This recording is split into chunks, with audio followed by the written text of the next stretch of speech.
ஆகாஷ்வாணி எனைத்தானும் நல்லவை கேட்க வழங்குகிறார் நா. விஸ்வநாதன் அவர்கள். சான்றோர் கேண்மை என்பது சான்றோர் வாசகங்களை தழுவிக்கொண்டு நிற்பதுதான்.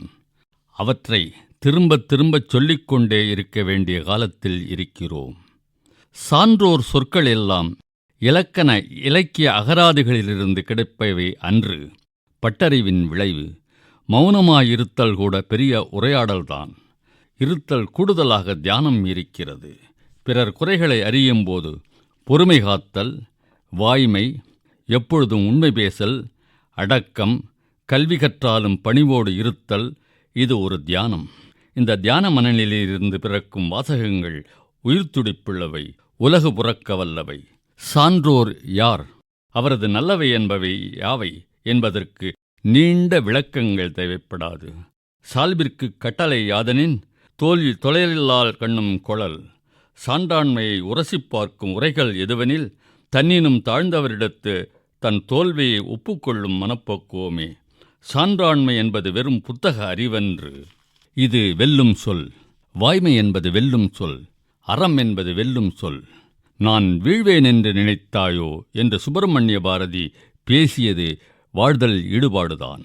அதன் ஆக்ரோஷமான வெளிப்பாடுதான். சதா உணர்ச்சிகளில் வாழ்ந்த கவிஞனின் கோர்மம் உண்மை சார்ந்தது. நான் வீழ்வேன் என்று நினைத்தாயோ. சரியோ தவறோ வாழ்கின்ற ஒரு வாழ்வை நமக்கு பிடித்தபடி மனசாட்சியோடு வாழ்வ தீர்வுகள் சொல்ல என்றும் விளக்கலாம்.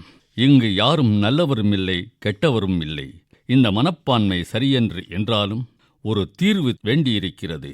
இதில் மனம் தயாராகிவிட்டது என்பதுதான் பொருள். வாழ்க்கையை நாமேதான் சிக்கலாக்கிக் கொள்கிறோம். பொருள் தேடும் வாழ்க்கையின் அலைச்சல் நம் சுயத்தை அசைத்துப் பார்க்கிறது.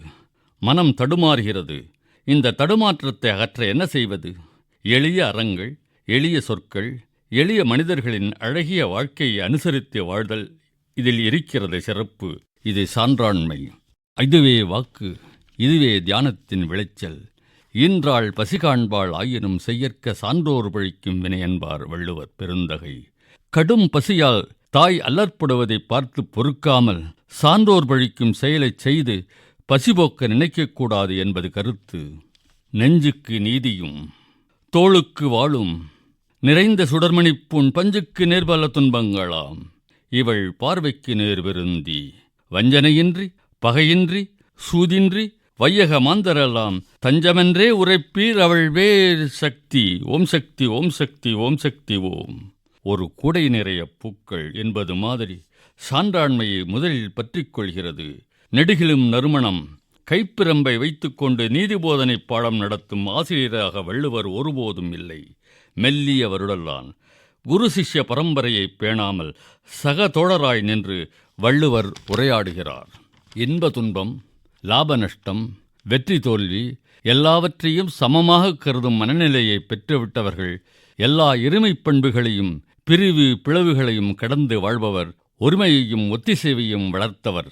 அந்த இடம் சொர்க்கம். அதை ஆள்பவர் தேவர். நாம் இவற்றை உன்னிப்பாக அவதானிக்க வேண்டும். அறிவியல் வளர்ச்சி, நுகர்வு கலாச்சாரம் போன்றவற்றினால் மாறுதல்கள் நேருமே என்ற கேள்வி வரும்.